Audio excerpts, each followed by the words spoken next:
Ladies and gentlemen, this is Damon Fordham, adjunct professor of history at the Citadel and at Charleston Southern University.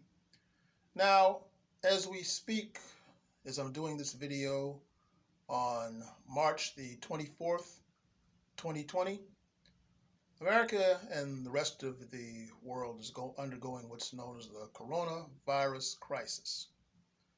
And as a result of that, a lot of people are in a state of panic.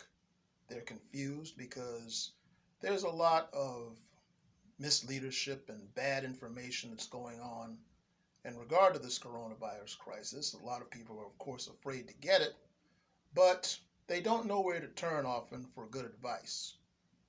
And so they're going on social media and listening to almost anybody tell them anything in regards to this, and that's a very dangerous thing, you see.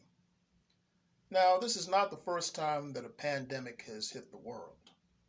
Back in the 1300s, from about 1346 to about 1352, you had what was known as the bubonic plague, or the Black Plague, because it changed the complexion of a lot of people's skin, from Asia through Europe.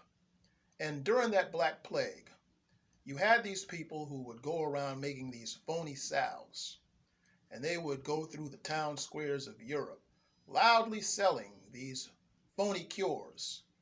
And people often would say that they were so loud and annoying that they sounded like the quacking of ducks, and they began to be known as quacksalvers. And according to the New Standard Dictionary, that's the origin of where we refer to false doctors today as quacks. Now, having said all of this, folks, I'm here to tell you this, all right? One thing I don't do is give medical advice. Why? Because I have an MA in history, but I don't have an MD in medicine. I'm not a doctor, so I don't give people medical advice.